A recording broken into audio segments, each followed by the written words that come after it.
Mempelajari kematian itu bukan mengerikan, tapi mempelajari kematian itu membuat kita bisa menatap kehidupan masa mendatang pada kehidupan barzah itu dengan pandangan yang bijak. Karena sekali lagi ya, semakin engkau tidak belajar tentang kematian, semakin engkau memusuhi kematian. Tapi semakin engkau mempelajari tentang kematian, semakin engkau akan mencintai kematian, walaupun terkadang hadir rasa takut dan khawatir terhadap amal kita yang sedikit, dan hadir rasa khawatir terhadap dosa-dosa kita yang masih banyak. Tapi kita selalu yakin rahmatnya Allah mengalahkan murkanya. Sekarang mari kita membahas urutan berikutnya. Kemarin kita sudah membahas tentang perkara-perkara yang menjadikan seseorang seketika mendapatkan kebaikan ketika perkara-perkara itu ditunaikan dan dikerjakan oleh sahibul ahl atau kepada keluarga ketika ada satu mayat itu meninggal dunia. Selamat datang di channel Langkah Iman Istiqomah. Jangan lupa like, komen, dan subscribe. Dan semoga kita semua mendapatkan ilmu yang bermanfaat. Amin. Innalhamdulillah wassalatu wassalamu ala rasulillah wa ala alihi wa sahbihi wa man tabi'ahum bi ihsan ila yaumil qiyamah. Kepada keluarga besar Baitul Syakirin, kepada sahibul bait, dan kepada seluruh penuntut ilmu yang hadir pada kesempatan siang kali ini. Semoga Allah senantiasa memberikan kepada kita satu anugerah yang besar. Dan anugerah yang besar itu adalah ketika diterimanya amal ibadah kita kepada Allah. Tidak setiap orang yang beribadah langsung diterima dan langsung menyibukkan malaikat raqib. Tidak setiap orang yang menanam, maka dia pasti panen. Tidak setiap orang yang mereka berbisnis pasti sukses dengan apa yang dia rintis. Dan tidak setiap bawahan ketika memberikan laporan, secara otomatis atasannya menerima setiap laporan yang datang darinya. Ini merupakan sebuah perenungan bahwasanya tidak setiap ibadah yang kita lakukan itu dapat diterima oleh Allah. Karena menjadikan ibadah kita dapat diterima itu bukan perkara yang gampang, tetapi itu merupakan perkara yang sulit. Semakin produk sudah terkenal, semakin ketat quality controlnya. Dan ketika ada satu produk yang ada cacatnya, walaupun mata orang awam tidak melihat cacat itu, biasanya kuisi dalam satu perusahaan akan menjadikan barang itu tidak dijual di pasaran untuk menjaga kualitas nama pada produk yang mereka keluarkan. Kalaulah satu produk yang berkualitas saja mereka memiliki quality control yang sangat ketat, sesungguhnya kita pun sama, harus paham Allah itu memang maha rahmat, tapi Allah itu maha teliti terhadap setiap apapun yang kita perbuat dan apapun yang kita lakukan. Imam Ibnu Katsir mengatakan kepada kita, tidak ada perkara yang paling berat kecuali menjadikan amal ibadah kita dapat diterima oleh Allah. Karena Allah selektif hanya menerima amal dari mereka yang betul-betul bertakwa. Itulah yang dikatakan oleh Ali bin Abi Thalib, kunu liqabulil amali asyaddu ihtimaman minal amal. Jadilah orang yang senantiasa peduli, senantiasa sensitif terhadap bagaimana amalmu dapat diterima, itu lebih penting daripada kamu sekedar menambah amal. Tapi ternyata amalmu tidak ada yang diterima oleh Allah. Mintalah kepada Allah supaya apa yang kita lakukan di waktu pagi, siang, sampai malam dapat diterima oleh Allah dan menjadi pemberat mizan kebaikan kita. Orang yang rajin belajar belum tentu sukses pada masa studinya 3 tahun. Orang yang berbisnis belum tentu dia sukses di dalam bisnisnya. Orang beramal pun secara otomatis bukan berarti dia langsung diterima. Karena sekali lagi Allah tidak menerima amalan yang recehan dan Allah tidak menerima amalan yang sifatnya tidak sepenuh hati ketika dia melakukan semata-mata karena Allah. Ada satu kisah yang patut untuk menjadi sebuah refleksi untuk kita. Kisah ini saya baca di dalam kitab Al-Bidayah wa Nihayah. Tapi memberikan efek banyak sekali pada kehidupan kita kalau mau merenungkannya. Ada seseorang wanita yang terkenal dengan kedermawanannya, namanya Zubaidah. Beliau ialah yang membangun bendungan. Kalau kita melewati Arafah lalu kita menuju kepada Mina, ada bendungan yang dulunya digunakan untuk memberikan pengairan kepada jamaah haji ketika mereka sedang melakukan perjalanan manasik haji. Sudah ribuan orang mendapatkan hadiah dari Zubaidah dengan kedermawanan hartanya. Ketika beliau meninggal dunia, Zubaidah ini datang ke mimpi salah satu saudarinya. Lalu saudarinya itu berkata kepada Zubaidah, apa yang telah Allah perbuat kepada apa yang telah kamu lakukan ketika engkau begitu dermawan? Maka Zubaidah ini berkata kepada saudarinya di dalam mimpinya, Allah tidak memberiku kecuali Allah membalasku terhadap amal yang aku lakukan sedikit. Bukankah engkau telah membangun bendungan? Bukankah engkau telah memberikan pengairan kepada ribuan jemaah haji? Maka Zubaidah berkata di dalam mimpi itu, sesungguhnya amal itu hilang karena aku melakukannya tercampur dengan segala macam riya. Tetapi Allah tetap mengasihiku, Allah tetap merahmatiku. Amalanku yang aku kerjakan secara konsisten ketika zikir sebelum subuh dan ketika sejenak berzikir setelah subuh, maka dengan itu Allah mengasihiku dan Allah memberikan kepadaku rahmat. Disitulah kita akhirnya belajar. Terkadang ada satu amal yang kita harapkan, tapi terkadang justru amal itu belum tentu menyelamatkan kita. Terkadang ada satu amal yang terkadang kita memandangnya sebelah mata, tapi justru amal itu memberikan keselamatan untuk kita. Dan itulah yang menjadikan kita berharap. Dari kisahnya Zubaidah yang diceritakan Imam Ibnu Katsir di dalam kitab Al-Bidayah wa Nihayah, disitulah kita paham.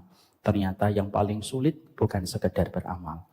Terkadang yang paling berat bukan sekedar kita melakukan ketaatan. Tetapi yang paling sulit dan yang paling berat adalah bagaimana menjadikan amal yang kita lakukan dapat diterima oleh Allah. Menjadikan malaikat raqib mencatat amal kita. Dan menjadikan amal itu menjadi pemberat mizan kebaikan kita. Itu yang paling sulit dan itulah yang paling berat. Itulah yang menjadikan kita memahami kenapa Hasan Al-Basri setiap hari Senin sore dan setiap Kamis sore, maka beliau banyak meneteskan air mata. Lalu ditanyakan kepada Hasan Al-Basri, ma yuhzinuka? Apa yang menjadikan kamu sedih, wahai Hasan Al-Basri? Hasan Al-Basri itu mengingatkan kepada kita. Lalu beliau menjawab dengan sebuah jawaban yang membuat kita sekali lagi pun merenung. Hasan Al-Basri itu mengatakan sesungguhnya setiap amal dilaporkan kepada Allah setiap hari Senin dan Kamis. Dan sesungguhnya aku khawatir ketika dilaporkannya amalku kepada Allah pada hari Senin dan Kamis, tetapi tidak ada satupun amal yang aku lakukan oleh Hasan Al-Basri yang diterima oleh Allah. Inilah yang menjadikan kita berdoa. Semoga kita sebagai seorang hamba selalu dirahmati oleh Allah. Diterima sholat kita, diterima puasa kita, diterima bagaimana hadirnya kita di majelis ilmu. Karena sesungguhnya itulah perkara yang paling berat. Yang bicara belum tentu diterima, yang mendengar belum tentu ditolak. Itulah yang menjadikan Nabi pernah berkata, berapa banyak orang yang mendengar lebih paham daripada yang berbicara. Karena terkadang setiap amal itu berbeda-beda di sisi Allah, terkait dengan kualitas yang dia berikan ketika dia beramal. Inilah yang menjadikan kita memohon terus kepada Allah. Semoga Allah memberikan kepada kita penerimaan amal dengan penerimaan yang baik. Kalau kita diterima amalnya, tidak ada tempat kembali kita kecuali surga, walaupun amal itu hanyalah seberat biji atom. Rabbana taqabbal minna. Dan itulah zikirnya Nabi ketika di waktu pagi sebelum matahari menghangatkan bumi. Apa zikirnya Nabi setiap pagi sebelum matahari menghangatkan bumi? Allahumma inni as'aluka ilman nafi'an wa rizqan thayyiban wa amalan mutaqabbala. Semoga nanti kita berdiri dan semoga setiap amal yang kita lakukan diterima dengan penerimaan yang baik oleh Allah. Biqabulin hasan. Itulah hal terindah yang Allah berikan kepada setiap hambanya. Alhamdulillah, tentunya kita senantiasa menata kesyukuran kita kepada Allah dalam setiap perjalanan kehidupan kita, karena sesungguhnya kehidupan ini harus kita sikapi dengan kesyukuran. Tentunya syukur itu bukan perkara yang gampang, tentunya syukur itu perkara yang berat, karena sesungguhnya sabar dalam beberapa perspektif terkadang lebih mudah daripada ketika kita diberikan kesyukuran. Karena sesungguhnya terkadang ketika kita diberikan kelapangan dan kenikmatan belum tentu menjadikan kita mudah bersyukur. Abdurrahman bin Auf, beliau berkata, kami diuji dengan kesempitan, maka kami pun bersabar. Tapi ketika kami diuji dengan kelapangan, maka sedikit di antara kami yang mampu bersyukur kepada Allah. Kalau kita merenungi betapa beratnya syukur, lebih berat terkadang dalam beberapa perspektif dibandingkan sabar, mari kita membandingkan ketika kita sedang di atas pesawat. Ketika dalam kondisi cerah, apa yang biasanya kita lakukan ketika kita di atas pesawat dalam kondisi yang cerah? Mungkin kita buka handphone, mungkin kita scrolling, mungkin kita nonton film, mungkin kita melihat WhatsApp. Walaupun jelas tidak ada WhatsApp yang masuk, tapi kita tetap membuka. Ya, bahkan WhatsApp yang sudah 7 tahun yang lalu pun dibaca lagi. Terutama kalau perjalanannya panjang. Itu yang sering kita lakukan ketika kita dalam kondisi cuaca cerah. Tapi apa yang kita lakukan ketika dalam kondisi turbulence? Kalau kita dalam kondisi turbulence, biasanya kita akan berzikir sepanjang turbulence. Itu kita rasakan. Kalau turbulennya 1 jam, saya pernah turbulen 1 jam. Dari Semarang menuju ke Cengkareng, 1 jam turbulensnya. Maka sepanjang itu kita akan berzikir, kita membaca Quran, kita akan mengulang-ulang hafalan Quran kita. Dan kita sangat dekat sekali dengan kematian dan sangat dekat sekali kepada Allah. Kenapa kita berzikir? Karena turbulens itu mendekatkan kita kepada Allah. Berapa kali, berapa lama kita berzikir? Sepanjang turbulensnya. Itulah yang menjadikan kita berpikir syukur sepanjang kita ketika turbulens kita berzikir dan kita bersyukur dengan ingat kepada Allah. Ketika cuaca cerah itu susah. Lebih mudah turbulens kamu berzikir. Ini jangan berarti ibu nanti meminta, ya Allah biarkan saya nanti pesawatnya turbulens. Jangan. Tapi itu menjadikan bukti bahwasanya ternyata bersyukur. Dan ketika kita mendapatkan kelapangan itu bukan perkara yang gampang. Dan kita tidak mungkin akan bersyukur tanpa ilmu. Sebagaimana perkataan yang disampaikan oleh Nabi Khidir kepada Nabi Musa. Wa kaifa tasbiru ma lam tuhit bihi khubra. Gimana kamu mau sabar kalau kamu tidak punya ilmu? Dan sama pula bagaimana kita bersyukur kalau kita tidak punya ilmu. Inilah yang menjadikan kita datang ke kajian, mendengarkan nasihat, mendengarkan petuah dan perkataan para ulama supaya kita tahu bagaimana cara kita bersyukur kepada Allah. Semoga Allah bimbing kita sebagai hamba yang bersyukur kepada Allah. Bukan bahagia yang menjadikan kita bersyukur, tetapi bersyukurlah. Pasti kita akan dibahagiakan dalam kehidupan dunia dan akhirat kita. Amin insyaallah. Bapak dan Ibu, keluarga besar kajian Selasa, Baitus Syakirin.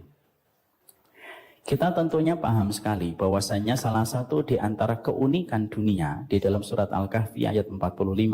Allah itu menyerupakan dunia itu sebagaimana air. Sebagaimana yang kita baca pada satu surat yang sering kita ulang setiap hari Kamis malam. Wadrib lahum masalul hayati dunya kama'in anzalnahu minas sama. Sesungguhnya kami membuat perumpamaan dunia itu sebagaimana air yang kami turunkan dari langit. Di situ kita menangkap korelasi antara dunia dengan air.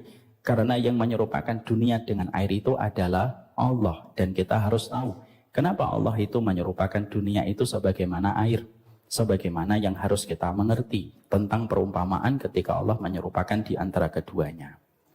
Imam Qurtubi yang kitabnya kita bahas hari ini, di dalam kitab yang lain Al-Jami' li Ahkamil Quran itu mengatakan kepada kita, sesungguhnya Allah menyerupakan dunia sebagaimana air karena ada empat aujuh syibh. Ada 4 kemiripan dan keserupaan antara dunia dengan air yang tentunya harus kita paham. Yang pertama, apa keserupaan dunia itu sebagaimana air? Yang pertama, sesungguhnya dunia itu tidak pernah setia. Sebagaimana air tidak pernah setia kepada pemiliknya.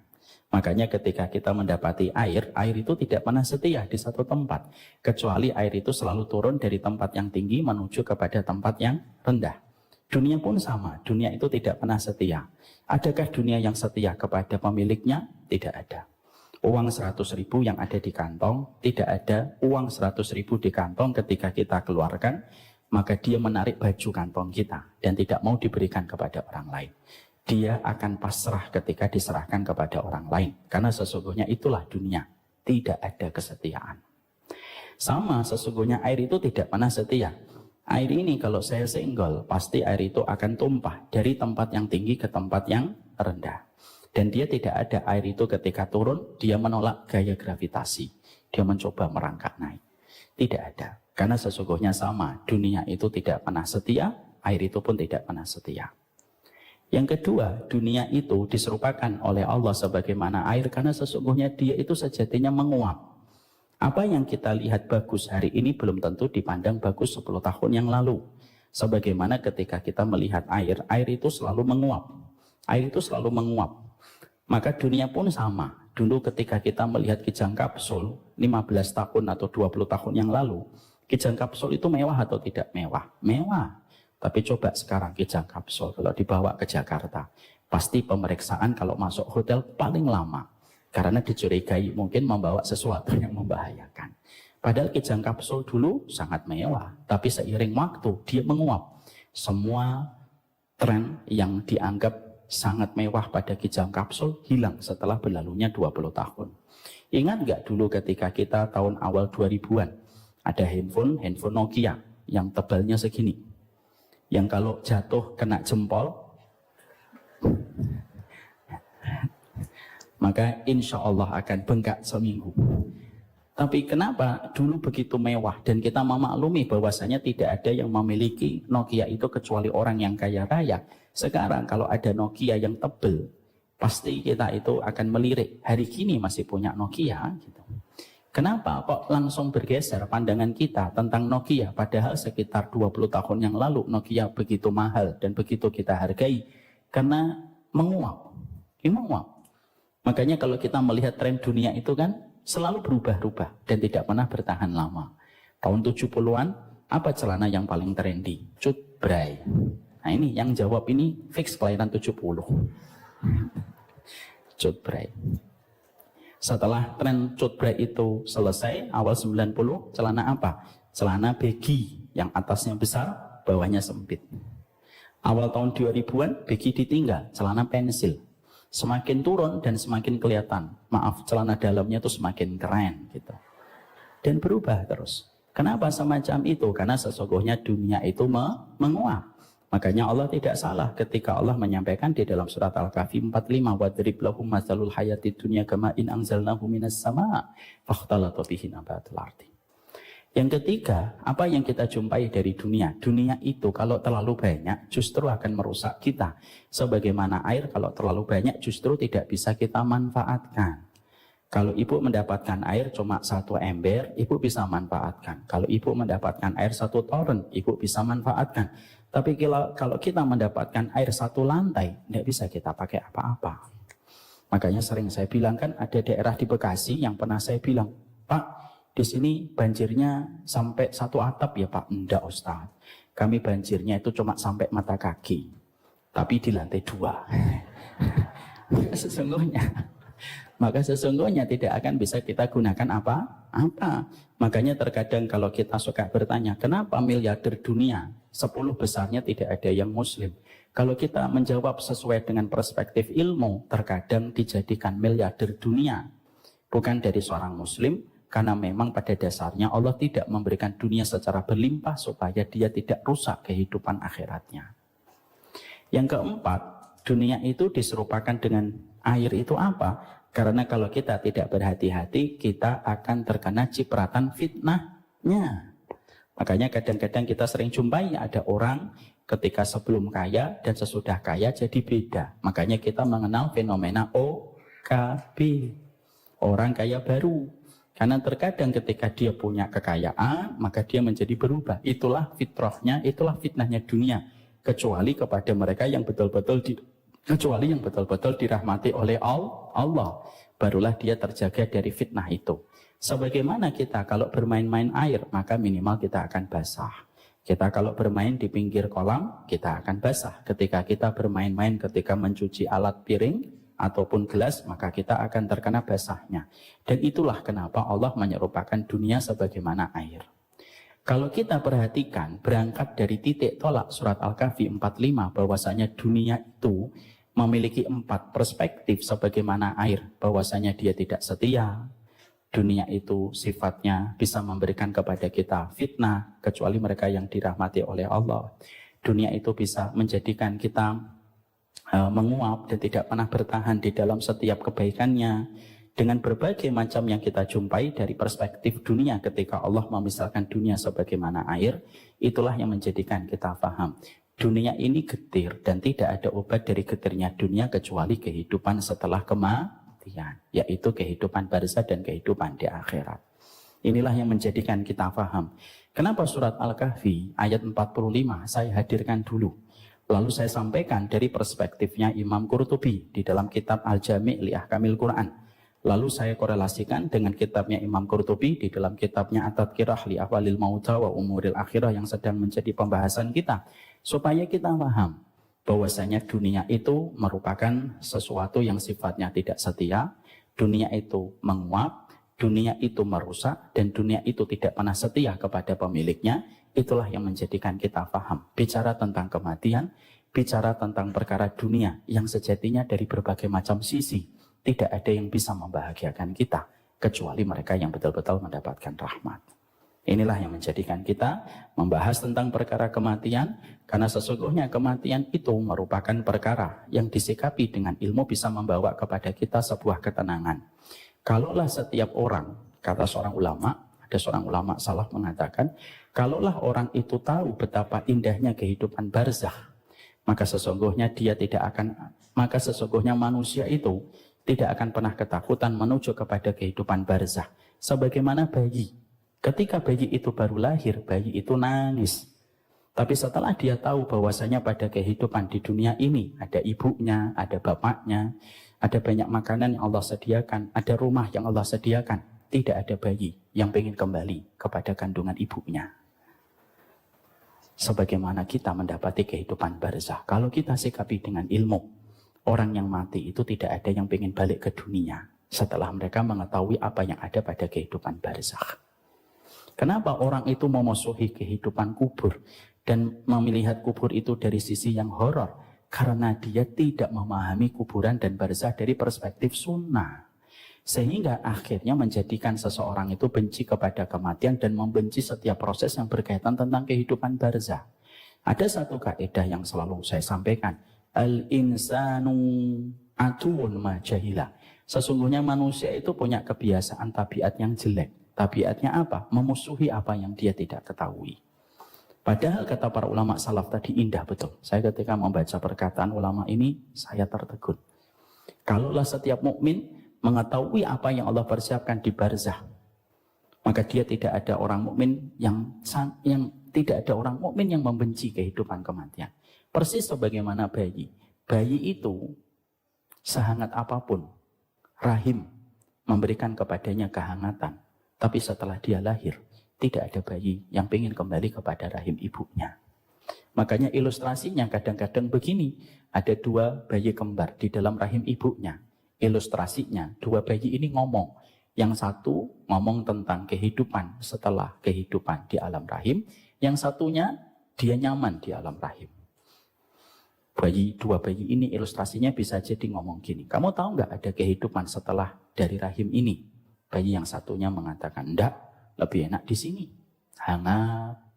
Kapan kita makan, ibu kita makan, dapat plasenta makan, kita tidak perlu susah payah. Lalu bayi yang satunya ngomong, loh, kamu harus paham. Ada kehidupan yang lebih indah daripada rahim. Walaupun nanti kita harus melewati sempitnya jalan keluar. Tapi sesungguhnya nanti ada tempat kita yang sangat indah. Disitulah kita akan ketemu ibu. Bayi yang satunya berkata, siapa ibu? Ibu itu yang hari ini kita sering ngambil makanannya tanpa kita minta. Siapa dia? Ya nanti tahu kalau kita sudah lahir dari rahim. Nanti ada namanya bapak. Siapa bapak? Yang ngasih rezeki sama ibu kita sampai ibu kita bisa makan cilok dan makan mie ayam. Siapa bapak? Bapak itu siapa? Nggak ada, nggak enak di rahim. Ya sudah. Ini ilustrasi. Dan ketika lahir, apa yang pertama kali dilakukan oleh bayi? Bayi itu nangis. Para ulama berbeda pendapat. Kenapa bayi itu nangis? Ada sebagian ulama yang mengatakan dalam satu hadis yang sahih karena dia ditampar oleh syaitan. Sebagian riwayat mengatakan kenapa bayi itu nangis? Karena sempat khawatir terhadap kehidupan dunia yang baru saja dia jumpai.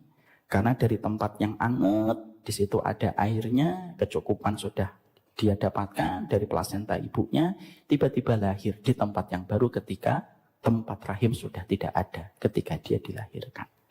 Ketika dia merangkak, lalu ketemu dengan air susu ibunya, dia paham tempat yang baru ini lebih baik daripada tempat sebelumnya.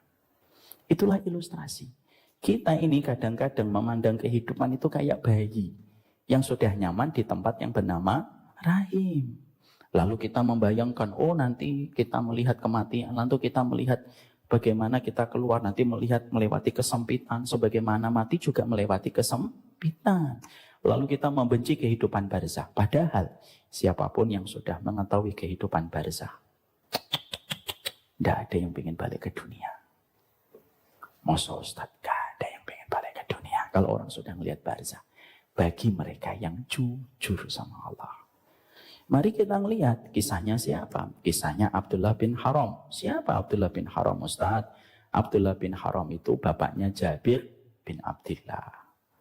Dalam satu riwayat, di dalam tafsir Imam Ibnu Katsir, di dalam surat Ali Imran 169.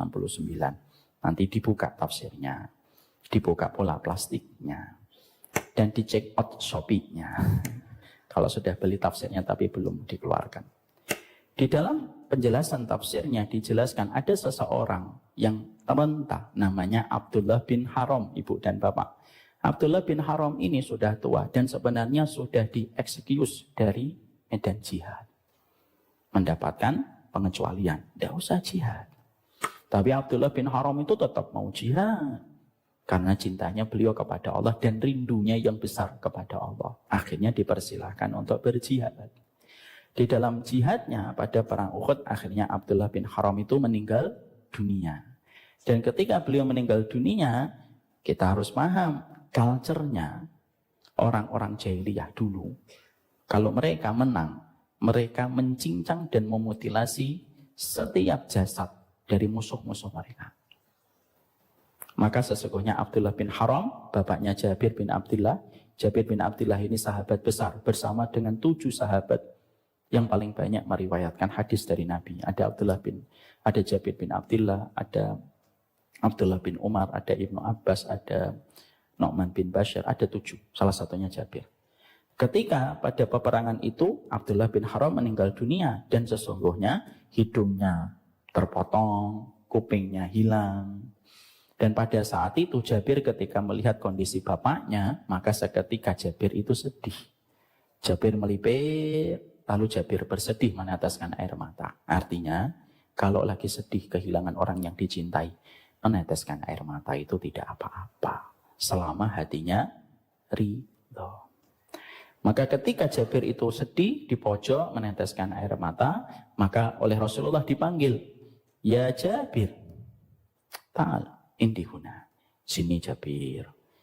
Iya ya Rasulullah.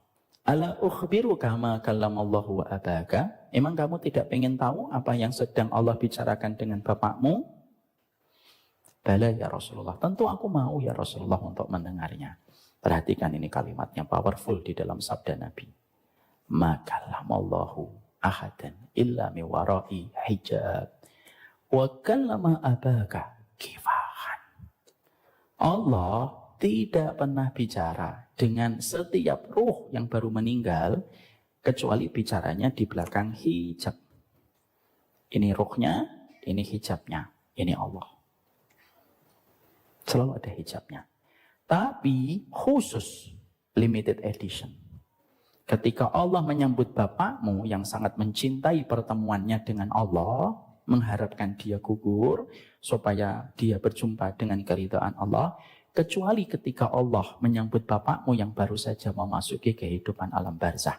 Wa kallama abaka kifahan. Tapi khusus ketika bicara dengan bapakmu, maka Allah bicaranya langsung, tidak ada hijab.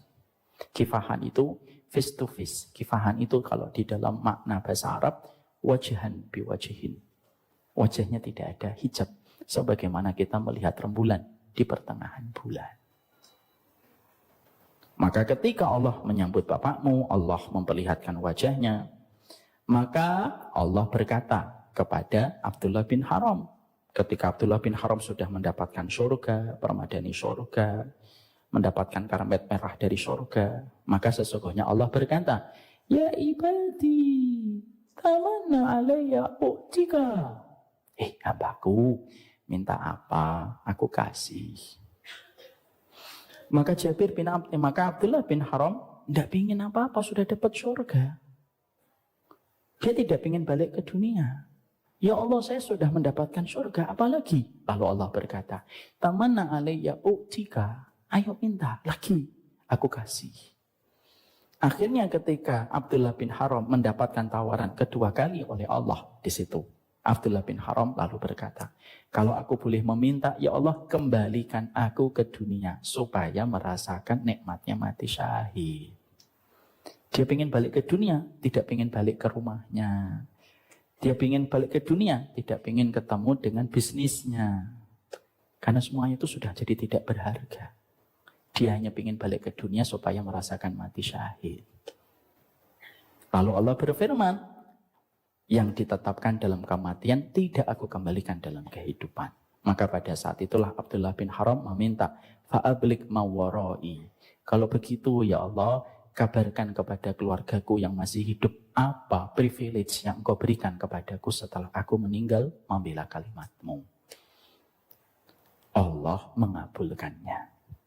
Allah turunkan satu ayat khusus karena permintaan satu ruh yang baru saja bertemu dengan alam barzakh. Apa ayat itu? Surat Ali Imran 169. Wala tasabanna alladhina qutilu fi sabilillahi amwat bal ahya'un inda rabbihim yurzaqun. Jangan kamu ngira sekali-kali orang yang terbunuh di jalan Allah itu mati, tetapi dia hidup di sisi Allah dalam kondisi diberikan rezeki oleh Allah. Jadi dari dalil itu seluruh para ulama itu mengatakan gak ada orang di alam barzakh itu pengen balik. Makanya sekalinya balik, ibu dan bapak ketakutan kan? Coba kalau kita memejamkan mata orang yang baru meninggal dunia. Innalillahi. Buka mata lagi, kabur bareng-bareng kita. Karena sesungguhnya itu saja sudah menjelaskan kepada kita bahwasanya kehidupan barzakh itu sebenarnya nikmat. Kita yang salah pendidikan, kita salah narasi, kita dikelilingi dengan materialisme, kita dikelilingi dengan kapitalisme. Materialisme dan kapitalisme itu mengajarkan satu, kemelekatan dengan dunia. Sehingga ketika melekat dengan dunia, dunia itu membenci barzakh. Dunia itu membenci kuburan. Makanya kuburan itu ada beberapa yang digeser. Kenapa? Ada proyek yang mereka inginkan di tanah itu. Yang lebih profit daripada cuma dijadikan tanah kuburan. Padahal di situ saja kita paham. Barzakh itu merupakan terminal yang menanti bagi orang yang beriman. Jangan membenci kematian. Karena membenci kematian itu dosa besar. Takut pada kematian itu lumrah. Tapi benci pada kematian itu dosa. Dan siapapun yang terus memupuk hatinya untuk benci pada kematian, Allah lebih benci berjumpa dengan dirinya sebagaimana dia membenci kematian.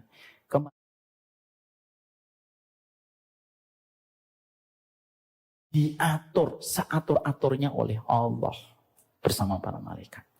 Kalau kehidupan dunia diatur oleh manusia dengan berbagai macam ragam sifat dan karakternya. Ada yang berbuat kerusakan, ada yang membuang sampah, ada yang melakukan tindakan maksiat. Itu dunia. Tapi barzakh itu Allah yang ngatur. Makanya indah. Kita, apa yang kita bayangkan Bapak dan Ibu kalau kita melihat Ka'bah? Kalau kita melihat Ka'bah senang atau tidak senang? Itu baru Ka'bah. Berapa banyak orang yang ketika melihat Ka'bah itu pertama kali tertegun dan meneteskan air mata. Berapa banyak orang ketika dia melihat Ka'bah itu tidak melakukan apapun kecuali dia itu hanya bengong ketika melihat Ka'bah. Kalau melihat Ka'bah saja kamu merasakan nikmatnya. Kamu lupa sementara dengan profitmu, kamu lupa sementara dengan perusahaanmu. Kehidupan barzakh pun sebenarnya luar biasa indah. Untuk siapa? Untuk mereka yang tahu kehidupan barzakh itu rumah masa depan kita. Dan itulah yang harus dibangun. Jangan melihat barzakh sebagaimana kaum materialisme dan kapitalisme melihat barzakh. Tidak ada yang benci kehidupan barzakh kecuali orang yang terlalu melekat dengan urusan dunia.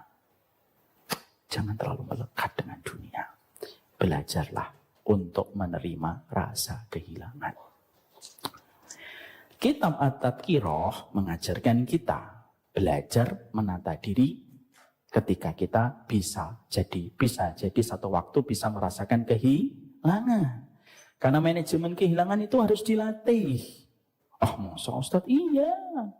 Manajemen kehilangan itu dilatih supaya ketika kita sudah bisa beradaptasi dan bertransisi dengan manajemen kehilangan menjadikan kita tidak benci ketika tidak sampai menggugat takdir ketika takdir itu harus kita rasakan. Makanya Nabi mulai menyampaikan edukasi kepada keluarganya tentang kehilangan. Makanya apa yang Allah ajarkan kepada Nabi Muhammad? Allah ajarkan Nabi Muhammad itu tentang kehilangan. Siapa Nabi yang seluruh anaknya meninggal sebelum dia meninggal? Hanya satu, Rasulullah. Semua anaknya meninggal. Kecuali siapa? Fatimah. Satu-satunya Nabi yang anaknya meninggal. Sebelum dia meninggal, hanya Rasulullah. Nabi Ayub Ustaz, loh. Nabi Ayub itu ketika usia beliau 88 tahun, penyakitnya dikembalikan, keturunannya diganti. Karena yang wafat ketika usia beliau 70 tahun itu, wafat semuanya. Maka ketika setelah 18 tahun beliau sakit, umur 88 dalam beberapa riwayat, anak-anaknya diganti oleh Allah. Dan Nabi Ayub ketika meninggal dunia, anak-anaknya masih banyak yang hidup. Kecuali Rasulullah. Rasulullah itu satu-satunya Nabi di atas muka bumi yang semua anaknya meninggal sebelum beliau meninggal. Yang tersisa cuma satu Fatimah, dan itu pun tidak sampai 1 tahun. Apa perkataan Nabi ketika Fatimah beliau ada di hadapannya? Innaki min ahli akrabu minni luhuqan. Wahai Fatimah, gak usah sedih-sedih gitu melihat aku sakit. Kamu sebentar lagi merupakan anggota keluargaku yang paling cepat nyusul aku setelah wafatku. Dan betul. Siapa keluarga Nabi yang paling cepat nyusul Rasulullah? Fatimah. Setelahnya siapa? Zainab. Zainab. Salah satu di antara ibu orang beriman yang dinikahi Rasulullah setelah beliau diceraikan oleh Zaid. Itulah yang menjadikan kita paham Rasulullah itu diajari langsung oleh Allah supaya beliau bisa memanajemen tentang arti kehilangan. Makanya apa perkataan Nabi Muhammad ketika sama Aisyah? In mitu gosaltini, in muti gosaltuki. Ucapan Nabi itu ucapan keluarga, tapi beyond, jauh ke depan. Apa ucapan Nabi sama Aisyah? Ucapan Nabi, wahai Aisyah, nanti kalau aku mati, kamu mandikan aku ya. Tapi kalau engkau meninggal, aku yang mandikan kamu. Dan itu diucapkan Nabi.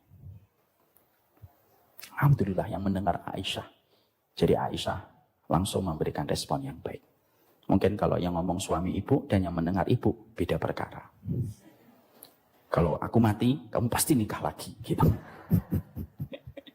Ya, semoga Allah merahmati istri kita. Dan merahmati suaminya. Karena sesungguhnya apa? Di balik istri yang bersabar menghadapi suami, ada suami yang bersabar menghadapi istri. Jadi disitulah kita akhirnya memahami tentang betapa masalah kehilangan itu diajarkan oleh Allah.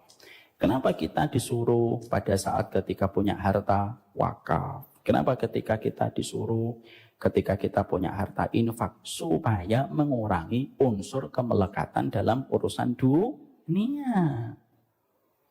Itu yang kita harus pahami dan harus kita mengerti. Itulah yang menjadikan kita harus paham. Mempelajari kematian itu bukan mengerikan, tapi mempelajari kematian itu membuat kita bisa menatap kehidupan masa mendatang pada kehidupan barzah itu dengan pandangan yang bijak. Karena sekali lagi ya, semakin engkau tidak belajar tentang kematian, semakin engkau memusuhi kematian. Tapi semakin engkau mempelajari tentang kematian, semakin engkau akan mencintai kematian walaupun terkadang hadir rasa takut dan khawatir terhadap amal kita yang sedikit, dan hadir rasa khawatir terhadap dosa-dosa kita yang masih banyak. Tapi kita selalu yakin rahmatnya Allah mengalahkan murkanya. Sekarang mari kita membahas urutan berikutnya. Kemarin kita sudah membahas tentang perkara-perkara yang menjadikan seseorang seketika mendapatkan kebaikan ketika perkara-perkara itu ditunaikan dan dikerjakan oleh sahibul ahl atau kepada keluarga ketika ada satu mayat itu meninggal dunia. Pada pertemuan kita sebelumnya kita menjumpai di antara perkara-perkara yang bisa memberikan efek kebaikan kepada si mayit ketika baru saja dia meninggal dunia, maka sesungguhnya kita harus mengetahui beberapa ilmunya supaya ilmu itu bisa memberikan kepada kita pengetahuan dan bisa menjadikan kita bisa merumuskan apa yang kita kerjakan. Bapak kalau tidak tahu efeknya dari bawang putih, maka tidak akan memakan bawang putih di pagi hari, terutama bawang putih yang dibakar. Tapi setelah kita memahami betapa dahsyatnya manfaat bawang putih, terutama untuk jantung dan peredaran darah, maka kita akan makan bawang putih yang dibakar untuk menyehatkan jantung. Itulah ilmu. Kita pun sama, kalau kita tidak tahu perkara apa yang bisa memberikan kebaikan untuk si mayit, ya kita tidak akan mengerjakan. Tapi kalau kita tahu apa saja perkara yang bisa memberikan kebaikan untuk si mayit, maka kerjakanlah. Ketika satu waktu ibu dan bapak ditinggalkan sama orang yang ada di pucuk hati dan pucuk jiwa kita ketika kita mengasihaninya. Kemarin kita sudah membahas apa saja. Pertama adalah bagaimana kita menyolatinya. Dan bagaimana memastikan bahwasanya semakin banyak orang yang menyolatinya, semakin memberikan efek kebaikan yang mengalir kepada sahibul musibah. Yang kedua, yaitu mengiringinya, sembari kita betul-betul menemaninya sampai beliau dikuburkannya. Yang ketiga, yaitu bagaimana kita mendoakannya, lalu sampai beliau dikuburkan, sampai tanah menguburkannya, lalu kita mengempal-ngempalkan tanah. Kita mengempal-ngempalkan tanah, lalu kita lemparkan ke gundukan tanah yang baru saja menguburkan jasad orang yang kita cintai. Berapa kali kita melemparkannya? 3 kali. Sembari kita membacakan doa. Allahumma firlahu, Allahumma firlahu, Allahumma firlahu. Maka seketika itu pun bisa memberikan efek kepada mayit. Bahwasanya dia dimintakan ampunan karena tidak ada kebutuhan yang paling besar manusia ketika dia pulang kecuali satu, dimaafkan oleh Allah. Seberapapun banyaknya kesalahan bapak sama istri, kalau istri sudah memaafkan, tenang pak, pulangnya juga nyaman.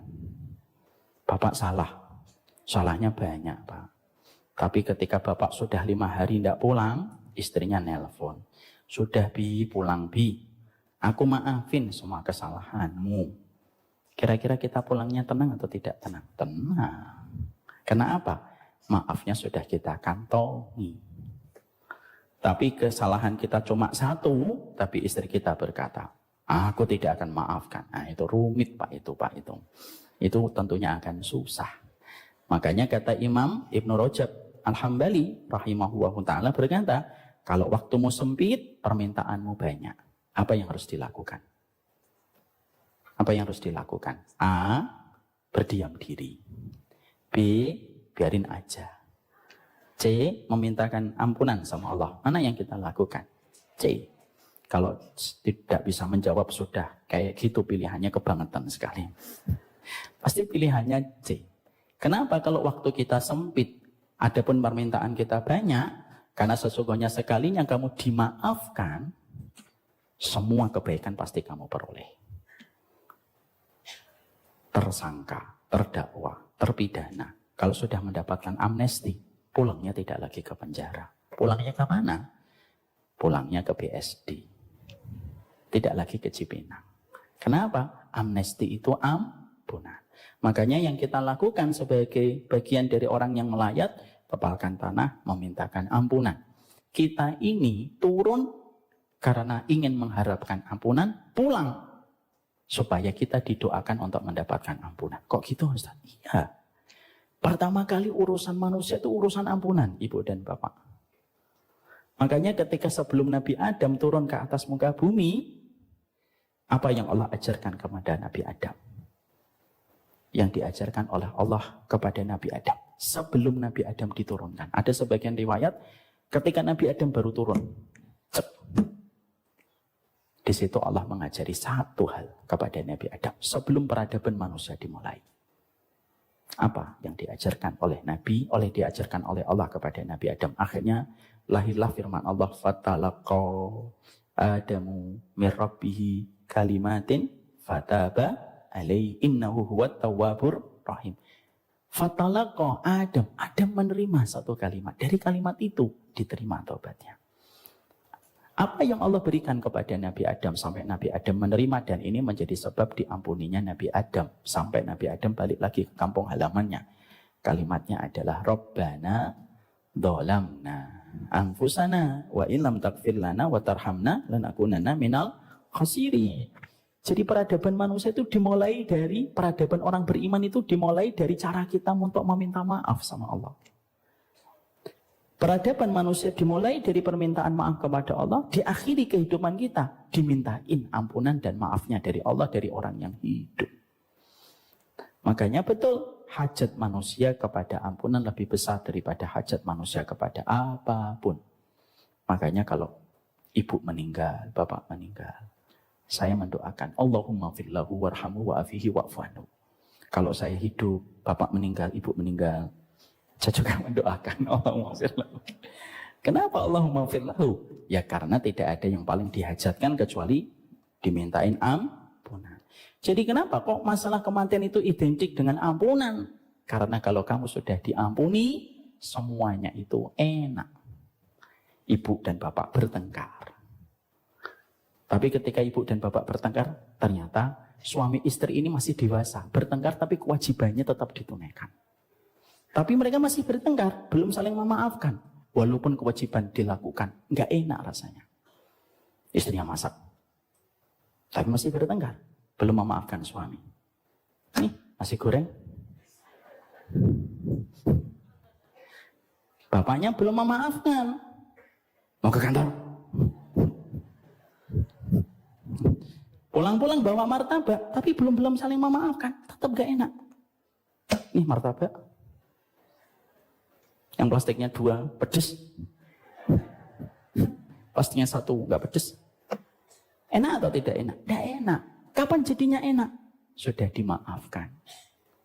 Makan martabak pun terasa nikmat. Makanya betul kata Imam Ibnu Katsir, hidupnya manusia itu cuma butuh 1, dimaafkan pasangan dan dimaafkan sama Allah. Makanya Imam Ibnu Katsir itu berkata apa? Amalan tertinggi suami istri memaafkan. Amalan tertinggi seorang istri meminta maaf. Tahu kan Pak, kenapa tadi ibu-ibu nggak ada yang jawab Pak? Ya, itulah ujian mereka. Walaupun dia pasti saya yakin tahu itu ilmunya. Seorang istri itu apa? Meminta maaf. Anda tertanya, ibu apa amalan tertinggi? Minta maaf. Makanya akhirnya ketika Allah menyampaikan wa ashiruhunna bil ma'ruf surat An-Nisa 19, Imam Ibnu Katsir menjelaskan, maka perlakukanlah istrimu dengan cara yang ma'ruf. Artinya apa sih? Memaafkan. Maka setelah itu apa yang bermanfaat bagi si mayit? Yaitu tidak langsung pulang. Sebagaimana kita mendapati beberapa riwayat dari apa yang dikatakan para ulama oleh para sahabat. Jangan langsung pulang. Duduklah di sekitar area nisannya dan gundukan tanahnya. Menunggu sekitar dia untuk ditanya oleh malaikat sampai pertanyaan malaikat Munkar dan Nakir sudah ditanyakan untuknya. Makanya kita mendapati dan kita menjumpai dalam beberapa riwayat kita mendapatkan bahwasanya kalau aku meninggal dunia, kata Amr bin As, salah satu sahabat besar yang membebaskan Mesir, beliau mengatakan sama keluarganya, kalau aku nanti meninggal, timbunlah tanah kepadaku baik-baik. Jangan diadakan bangunan apapun di atas tanahku. Maka sesungguhnya kalau kalian sudah menutupiku dengan tanah, duduklah di dekat kuburanku. Sepanjang waktu ketika seseorang menyembelih hewan kurban dan membagikan kepada fakir miskin. Riwayat ini dalam beberapa riwayat disampaikan oleh Ibnu Abdul Mubarak di dalam kitab Zuhud dengan sanad yang hasan. Makanya kalau ada anggota keluarga kita atau sahabat kita, teman akrab kita meninggal dunia, jangan langsung pulang. Kalau engkau memiliki kelonggaran waktu, duduklah sebentar. Menemaninya sembari kita mendoakan Allahumma fillahu, Allahumma sabbit lahu, Allahumma fillahu, nasallallahu at-tasabbut, nasallallahu as-sabat lahu. Sebutkan namanya. Ya Allah, teguhkanlah dia. Namanya sebutkan. Misalkan namanya Sabto. Ya Allah, teguhkanlah Sabto. Walaupun dia sering menyakitiku ketika di dunia, maka teguhkanlah. Ya Allah, kalau yang meninggal Bobi, mana Bobi? Nggak ada ya. Mana meninggal Bobi, ya Allah teguhkanlah Bobi. Kapan? Sampai seukuran waktu ketika panitia menyembelih kurban dan kurbannya dibagikan kepada fakir miskin. Sebagian para ulama itu waktunya kira-kira berapa? Kira-kira kalau penyembelih kurban, motong kurban, membagikan, kalau yang dipotong itu kambing, ya kira-kira 45 menit. Makanya kemarin ketika ada anggota, ada sahabatnya istri saya, suaminya meninggal dunia, maka istrinya saat itu saya beritahu, duduklah di kuburan beliau sampai sekitar 1 jam. Mintakanlah kepadanya ampunan. Karena sesungguhnya para ulama dan para sahabat, mereka dulu memberikan wasiat semacam itu kepada keluarganya ketika mereka meninggal dunia. Maka setelah kita membahas itu pada kesempatan dulu, maka sesungguhnya saya ingin membahas bagaimana dengan talqin mayit. Bagaimana dengan talqin mayit. Setelah kuburan itu, setelah jasadnya dimasukkan ke dalam kuburan, lalu akhirnya ditimbun, lalu biasanya kan ada tausiah. Tausiah itu boleh nggak dilakukan di atas kuburan? Boleh, sebagaimana Rasulullah memberikan mau'idah dan memberikan peringatan kepada halayak para orang yang takziah atau zairin, maka sesungguhnya kita boleh memberi nasihat. Setelah dimakamkan, kita memberikan nasihat apa yang perlu kita sampaikan kepada setiap halayak orang yang ziarah, supaya yang ziarah bukan hanya mengingatkan hatinya tentang kematian, tetapi supaya dia paham hakikat kematian itu apa yang baru saja dia lihat dan dia jumpai dari orang yang dia kenal. Maka sesungguhnya tausiah di atas kuburan itu hampir tidak ada khilaf di antara para ulama. Diperbolehkan kita tausiah. Tentunya tausiahnya tidak terlalu panjang. Jangan sampai tausiahnya sampai 2 jam. Gitu. Nanti jamaahnya tinggal dirinya sendiri. Tetapi ketika yang menjadi titik persoalan itu, yang menjadi titik perbedaan itu mentalkin. Biasanya ada beberapa yang memberikan talqin kepada si mayit ketika baru saja dikuburkan. Wahai mayit, nanti kalau kamu kedatangan 2 sosok putih, 2 sosok itu adalah malaikat mungkar dan nakir. Kalau kamu nanti ditanya siapa Robmu, maka jawablah bahwasanya Robmu adalah Allah. Kalau kamu ditanya siapa nabimu, maka jawablah bahwasanya nabimu adalah Nabi Muhammad. Kalau kamu ditanya siapa imammu, maka imammu adalah Al-Quran. Dan kalau kamu ditanya apa agamamu, maka jawablah Islam agamamu. Itu namanya talqin. Nah, talqin ini saya bedah dulu, Pak, supaya kita harus belajar mengembalikan segala sesuatu dengan ilmunya. Talqin ini secara harfiah, lughah dan bahasa, talqin itu dari kata laqqana yulaqqinu, yaitu adalah membimbing orang untuk mengucapkan sesuatu. Misalkan bapak ngajarin anaknya, nak baca doa, Bismikallahumma amutu wa ahya itu namanya talqin. Jadi talqin itu ngajarin. Dan talqin itu jangan identik dengan kematian. Apapun selama saya ngajarin itu namanya talqin. Ya. Ustaz, doanya ini saya belum paham. Ayo kita baca bareng-bareng. Allahumma itu namanya talqin secara bahasa. Ketika di sini talqinul mayyiti itu mentalqin mayit. Nah, di sini ada titik perbedaan. Ada 3 madhab di dalam urusan masalah talqin. Kalau kita mendapati, sebelum saya menjelaskan 3 madhab di dalam urusan talqin, saya ingin menyampaikan kepada bapak dan ibu dulu. Kita mulai dengan satu kaidah. Fikih itu luas, yang sempit itu hati kita. Ini harus kita pegang dulu. Ijtihad itu terkadang berbeda-beda. Kenapa kok terkadang menimbulkan praktek yang berbeda? Karena terkadang banyak sebab. Salah satunya penetapan hadisnya. Sebagian menetapkan hadisnya sahih, sebagian menetapkan hadisnya tidak sahih. Itu terkadang berakibat kepada keputusan hukum yang berbeda. Paham di sini, Bu? Jadi kita tidak bisa paksakan bahwasanya semuanya itu merupakan satu ijtihad, satu pendapat. Tidak bisa. Imam Malik itu pernah ditawari supaya bukunya, yaitu Al-Muwatta, dijadikan standar tunggal di dalam pengajaran pada saat beliau hidup. Tapi beliau menolak. Jangan jadikan kitab Muwatta menjadi standar tunggal orang memahami masalah-masalah agama. Karena setiap orang sudah tersebar dan mereka sudah membawa pemikirannya mereka masing-masing. Jadi kita harus paham itu. Supaya nanti kita tidak menyikapi perbedaan fikih sebagaimana kita menyikapi antara urusan keimanan dan kekufuran.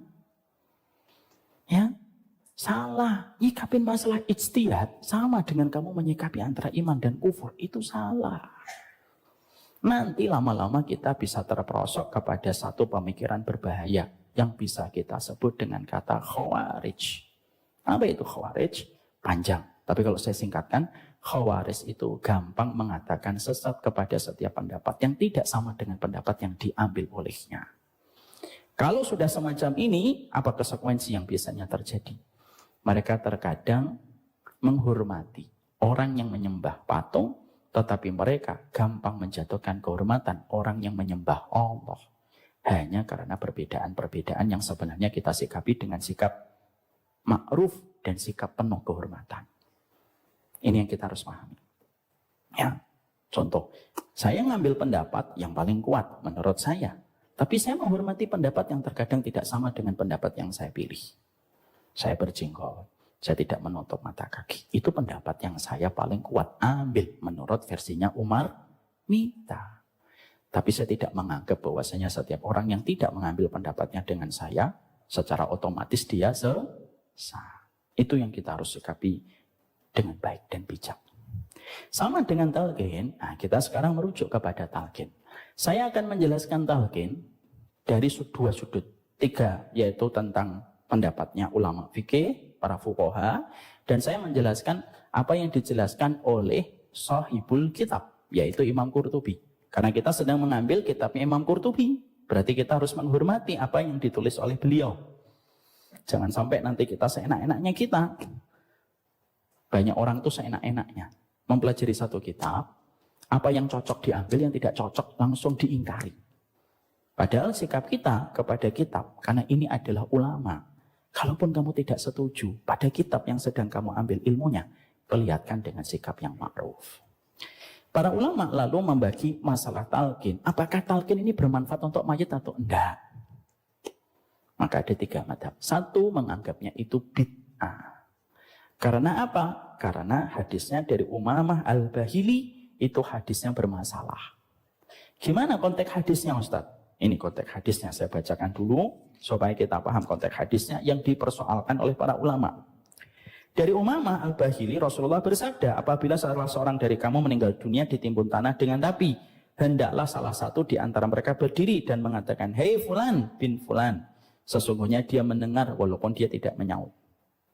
Apakah orang yang di dalam kubur bisa mendengar? Dalam beberapa kasuistik dia bisa mendengar. Makanya Nabi pernah bicara kepada jasadnya Abu Jahal, Umayyah bin Khalaf, ketika ditaruh dalam satu lubang. Lalu Nabi mengatakan, hal wajadtum ma wa'ada rabbuna haqqa. Jadi jasadnya Umayyah bin Khalaf, jasadnya Abu Jahal ditaruh dalam lubang habis perang Badar. Lalu Nabi berkata, apakah kamu sudah mendapatkan apa yang dijanjikan Rabb kami itu benar? Umar bin Khattab berkata, emang bisa dengar ya Rasulullah? Dia lebih mendengar daripada kamu. Makanya dalam beberapa riwayat sesungguhnya, dalam beberapa tinjauan hadis kan, sesungguhnya mayit masih bisa mendengar terompah kaki para pelayat ketika sebelum keluar dari area kuburan. Cuma para ulama mengatakan itu muqayyad dan tidak mutlak. Apa bedanya Ustaz? Gini, kalau itu mutlak berarti mayit bisa mendengar apa aja. Nanti mayit pun juga bisa mendengar, wah sudah ganti presiden. Ya. Itu kalau mayat mendengarnya secara mutlak. Tapi dalam akidah Ahlussunnah itu mayit itu mendengar ucapan dunia secara muqayyad dalam beberapa hal, tidak semuanya. Paham di situ? Ya. Makanya kalau dalam beberapa kasus yang terjadi di Jakarta Timur ada kan kuburan yang atasnya dijadikan tempat pagelaran konser dangdut, ada kan? Pernah sempat viral. Itu kalau mayat dengar, kasihan. Ya Allah, jadi kuburan masih ada dangdut. Dan enggak, menjoget antum, enggak lah, yang di kuburan enggak. Maka para ulama mengatakan mendengarnya muqayyad dalam beberapa hal. Ya, dalam beberapa hal, tidak semuanya. Nah, di sini dikatakan wahai fulan, ya, sesungguhnya dia mendengar dan tidak mat. Kemudian dikatakan hei fulan dan fulan untuk kedua kalinya. Kemudian sampai 3 kali. Maka ketika kamu mengucapkan 3 kali, kata Rasulullah, maka mayit akan berkata, tuntunlah kami, semoga Allah merahmatimu. Tetapi kamu tidak mendengar perkataan mayit, karena bahasanya sudah berbeda dan konteksnya sudah berbeda. Kemudian katakan, ingatlah keyakinan yang kamu keluar dari dunia. Tidak ada Rabb yang berhak disembah kecuali Allah, tidak ada utusan Allah kecuali adalah Muhammad, dan tidak ada yang kamu ridhoi kecuali adalah Allah sebagai Rabbmu, Islam agamamu, dan Nabi Muhammad itu nabimu, dan Quran itu imammu. Niscaya Munkar dan Nakir akan mundur kalau kamu sudah menjawab itu. Kalau kamu sudah menjawab, Rabbmu adalah Allah, kamu ridho tidak ada berhak disembah kecuali Allah, Nabimu adalah Muhammad, Islam agamamu, dan Quran itu adalah imammu, maka niscaya, kata Rasulullah, kalau kalian menonton si mayat mengatakan itu, maka pasti malaikat Munkar dan Nakir akan berkata, sudah, ayo kita pergi. Ngapain kita di hadapan orang ini? Karena dia sudah diajari bagaimana caranya berhujjah di depan kita. Kata malaikat Munkar dan Nakir, kata Rasulullah. Maka sesungguhnya demi Allah akan membela perkataan yang diucapkan oleh orang yang di atas kuburan itu akan menjadi hujjah bagi si mayit ketika berhadapan dengan malaikat Munkar dan Nakir. Ini hadisnya yang menjadi titik perbedaan para ulama. Hadisnya dari Umamah Al-Bahili radhiyallahu anhu. Dan sebagian besar para ulama ini mengatakan ini hadis dhaif, tidak sampai maudhu. Apa bedanya dhaif sama maudhu? Dhaif itu lemah, maudhu itu palsu. Yang tidak boleh dijadikan sandaran sama sekali hadis palsu. Yang masih boleh dijadikan sandaran dalam beberapa perkataan dan madhab para ulama itu hadis dhaif. Makanya akhirnya para ulama terbagi menjadi 3 madhab. Satu, kalau menurut beberapa ulama, salah satunya Syekh bin Baz mengatakan itu bid'ah. Sebagian ulama mengatakan itu sunnah karena menhasankan hadis dari Umamah Al-Bahili radhiyallahu anhu. Ini hadisnya hasan, sebagian ulama. Sebagian mengatakan itu bukan sunnah tapi perbuatan baik yang dilakukan orang-orang solih terdahulu. Siapa termasuk yang mengatakan itu merupakan bagian yang boleh dilakukan dan termasuk bagian dari rangkaian sunnah? Salah satunya Imam Qurtubi, ulama besar yang kita sedang kaji kitabnya. Termasuk siapa salah satunya? Imam Ahmad bin Hanbal rahimahullah ta'ala. Beliau tidak mengingkari tentang talqin mayit. Oleh karena itu masalah ini akhirnya kembali kepada kita. Silakan untuk memilih di antara keduanya. Di antara ketiganya. Makanya saya tadi sampaikan di sisi yang lainnya. Kalau kita melihat kepada Imam Qurtubi beliau menghasankan hadis itu dan menjadikan hadis itu menjadi pegangan dan petunjuk bahwasanya beliau termasuk yang menyarankan kalau mayat itu baru meninggal dunia diadakan talqin. Saya dalam perjalanan saya ditinggalkan orang-orang yang saya cintai, saya tidak mengadakan talqin di atas kuburan. Ini pendapat yang sampai sekarang masih saya pegang. Saya tidak mengadakan talqin mayit. Ibu saya meninggal, saya tidak mengadakan talqin mayit. Saya memang tausiah di atas kuburan, tapi saya tidak mentalqin. Ya, ucapan talqin ini kita realisasikan pada kehidupan. Ketika masih hidup, saya selalu ngomong, nanti Bu ada namanya kehidupan barzah, saya sampaikan. Makanya maaf ya, yang masih punya orang tua, yang paling tidak menjadi perbedaan dan perdebatan para ulama apa? Ngajarin talqin kepada calon mayit ketika masih hidup. Jelas nggak ada perbedaan. Bapak saya ketika sakit, 21 hari di rumah sakit, ada beberapa waktu beliau siuman dan sadar. Nah itu saya kasih, Pak, nanti di dalam kubur, walaupun saya tidak bermaksud ya Bapak, tapi saya harus sampaikan ini. Kalau di dalam kubur nanti ada pertanyaan malaikat Munkar dan Nakir. Walaupun Bapak saya memang sudah tahu, nah ya saya ulang-ulang untuk kita. Pak. Mengajarkan itu kepada ibu dan bapak kita sebelum mereka meninggal dunia, boleh atau tidak boleh? Boleh. Ada perbedaan para ulama di situ? Nggak ada. Yang terjadi perbedaan itu kalau sudah meninggal dunia, apakah itu ngefek atau tidak? Sama si mayit.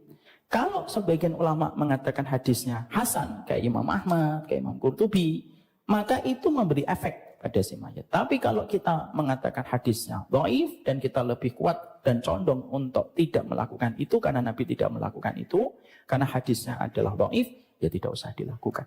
Dan kita sama-sama menghormati. Dan tidak usah bagi kita langsung mengatakan, kemarin kalau yang dia pas mati tidak sunnah. Ada talqinnya. Kalau yang itu ada sunnahnya, jangan gitu. Kembalikan kepada literasi. Salam literasi, salam toleransi. Perkataan sopo itu. Tapi itu juga layak. Tapi kalau memang tidak ada, dan memang tidak ada perbedaan, ya harus kita katakan tidak ada perbedaan. Menyalakan api di atas jenazah, jelas tidak ada. Bid'ah. Kalau memang tidak ada perbedaan para ulama, ya tidak ada. Ini apa? Nyalakan musik kesukaannya, jangan, nggak ada. Dia dulu suka dengan apa itu, Ahmad Albar. Jangan. Kalau memang tidak ada, tidak ada. Tapi kalau ada perbedaan, kita sikapi dengan adanya perkara itu.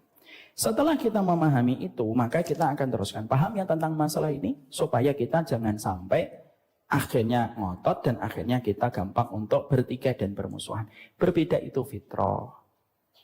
Bertikai itu haram. Berbeda tidak selalu harus bertikai. Ya, makanya saya sering nyampaikan kan Bapak dan Ibu, saya dulu pernah dapat pertanyaan dari jamaah bapak-bapak di Rawamangun, Ustaz, ada orang tuh kalau di samping saya, dia kalau tasyahud itu digerak-gerakkan. Saya tidak khusyuk Ustaz, gimana ya nasihatin orang kayak gitu? Saya ngomong, lah ngapain Bapak ngeliatin? Ya Bapak fokus saja melihat miliknya Bapak. Saya dulu, ini sebagai pengalaman, ya, sebagai penuntut, saya itu kan penuntut ilmu kecil lah. Saya dulu termasuk yang menggerak-gerakkan. Tapi sekarang tidak termasuk yang menggerakkan. Kenapa Ustaz? Nah itu panjang dan bukan pembahasan tentang kematian. Nah. Penasaran ya? Penasaran. Kapan-kapan kita bahas. Sekarang mari kita menuju kepada hal-hal yang langsung bisa memberikan efek kemadharatan bagi mayit ketika baru meninggal dunia. Setelah kita membahas tentang apa saja yang bisa memberikan efek kebaikan kepada si mayit, apa perkara yang langsung memberikan efek kemadharatan bagi si mayit ketika baru meninggal dunia. Satu, yaitu ketika kita niyahah selaku keluarga yang mencintainya.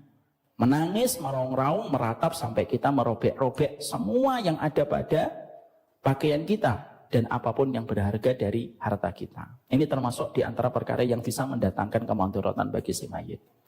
Makanya Rasulullah malu mengatakan kepada kita, Innal mayyita yu'adzabu bi bukai ahli. Sesungguhnya mayit itu merasakan tangisan meratap dari si mayit, dari keluarganya.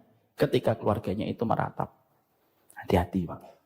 Bapak ninggalkan anak, anaknya nggak pernah dikasih tahu tentang haramnya niyahah. Bapak meninggal dunia, bapak, anaknya bapak nomor 2, nomor 3, nomor 4 misalkan. Sangat sayang sama bapak. Tapi bapak tidak pernah mau menjelaskan tentang hukum niyahah. Oh seketika itu bapak disiksa di dalam kubur. Dan salah satu di antara materi penyiksaan itu adalah, kenapa kamu tinggalkan keturunan yang tidak paham untuk ridho kepada takdir? Kan saya sudah sering nyampe, kalau kita punya anak Pak, ada anak kita yang sangat lengket dengan kita, justru pada anak itu kita harus ngasih tahu. Nah, nanti kalau ibu meninggal dunia, boleh nangis, boleh sedih, tapi tidak boleh meratap ya nak. Tapi tidak boleh meratap ya nak. Harus kita sampaikan semenjak hari ini, terutama kalau anak bapak tunggal. Terutama kalau anak bapak tunggal. Kenapa Pak saya ngomong tunggal? Saya tahu rasanya menjadi anak tunggal. Kalau kehilangan ibu dan bapak yang sangat dia cintai. Saya punya 2 kakak cerebral palsy yang tidak bisa saya ajak bicara. Makanya ketika ditinggalkan ibu, dan terutama ketika ditinggalkan bapak, saya tahu rasanya beratnya luar biasa. Kalau misalkan anaknya 3, 4, 5 gitu, mereka bisa berbagi tangisan dan berbagi kesedihan dan mengulang-ulang memori-memori lingkaran kebaikan. Tapi kalau seorang diri, sama siapa ceritanya? Sama tetangga, tetangga tidak mencintai bapak ibunya sebagaimana dia mencintai.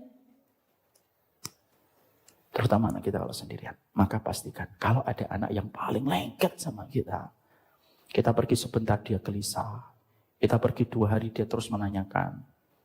Nah itu, sama anak itu didekap pelan-pelan. Nah, kalau nanti tiba-tiba Abi meninggal mendadak, pertama ya nak, jangan niyahah. Boleh sedih, boleh neteskan air mata, tapi tidak boleh nangis berlebihan. Yang kedua, termasuknya itu apa? Yang kedua, yaitu adalah terjatuh di dalam kemaksiatan-kemaksiatan besar. Yang itu bisa menjadi sebab ditanyakan kepadanya kenapa dia meninggalkan keluarga yang tidak patuh kepada akidah dan tidak taat kepada sunnah.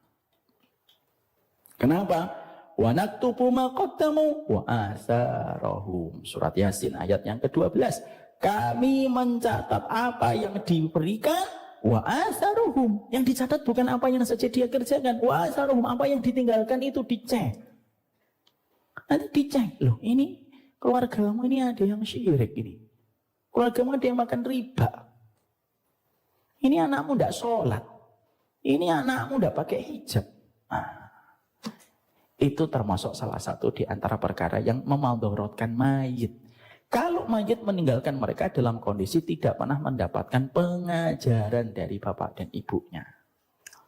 Makanya ajarin, walaupun belum direspon, tidak apa-apa. Karena memang mendidik anak kita itu kayak menanam benih. Dan kita tidak pernah tahu kapan benih itu akan tumbuh.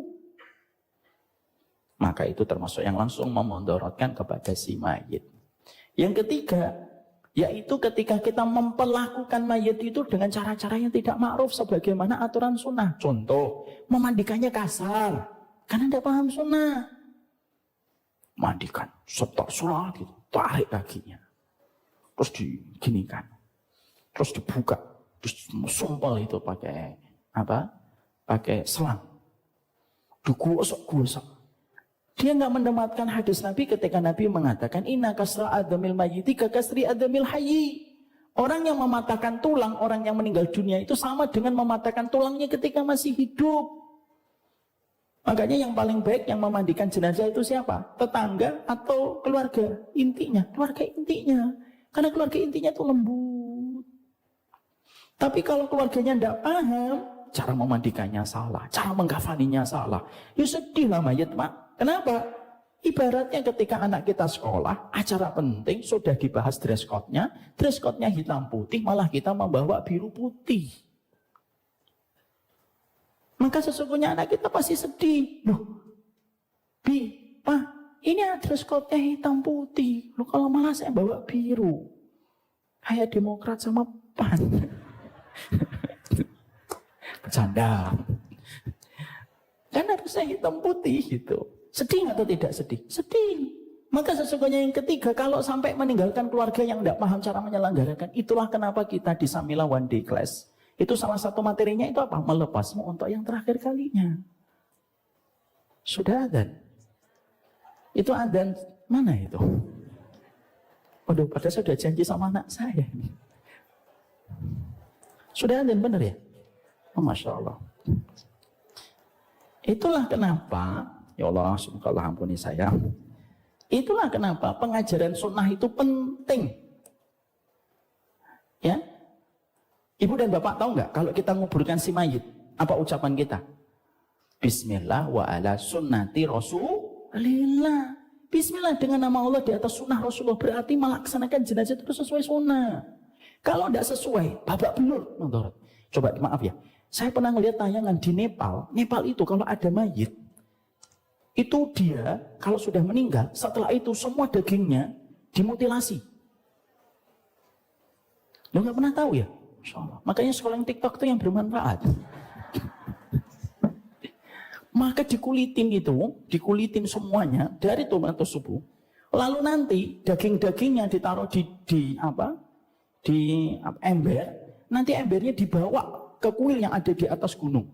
Nanti dalam prosesnya itu sudah menunggu itu burung bangkai. Nanti setelah selesai dagingnya disebar, burung bangkai nanti memakannya. Ramai habis dalam seketika, nanti burung bangkainya diusir. Nanti burung bangkainya terbang. Lah mereka meyakini dan mengimani. Bangkainya dibawa ke kayangan. Dalam Islam gak kayak gitu. Kita bisa bayangkan itulah kenapa sunnah Nabi itu betul-betul komprehensif dalam kehidupan. Kemudian yang terakhir termasuk di antara perkara yang kita harus betul-betul mengerti apa yang bisa memanduratkan si mayit. Yaitu adalah kita mengumbar-umbar aibnya padahal dia sudah bertanggung jawab di hadapan Allah. Sudah jangan diumbar-umbar itu. Fala tasubul amwat, jangan suka mencela mayit.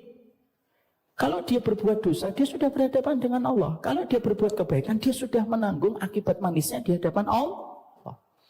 Dan itulah perkara-perkara yang kita harus mengerti. Makanya bapak dan ibu ini penting, saya tutup. Pastikan bapak dan ibu ketika saya tanya, Pak, kalau meninggal tiba-tiba nanti malam, sudah siap nggak 5 anaknya itu ada yang memandikan, mengkafani, terus kemudian mengimami sholat jenazah? Pertanyaan itu akan sangat mempengaruhi bagaimana kita pulang tentang legasi kita pada keluarga kita.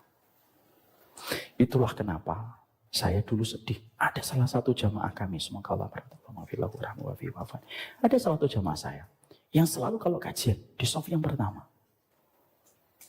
Qadarullah saya tidak terlalu kenal keluarga dekatnya. Tapi pada satu hari malam beliau terkena serangan jantung. Malam itu juga saya ke Bekasi ke rumahnya. Dan saya menjumpai anaknya sedih. Anaknya sudah semester 1 kuliahnya pada saat itu. Saya perintah, Mas, ayo Mas dimandikan. Tidak tahu. Dikafani, tidak tahu. Ketika untuk menyolatinya pun dia tidak berani. Apa yang kira-kira nanti kita harus bertanggung jawabkan di hadapan Allah? Buka surat Yasin 12. Wa naktubu ma qaddamu wa azaruhum. Allah bukan hanya mencatat apa yang kita perbuat, tapi Allah mencatat legasi apa yang kita tinggalkan.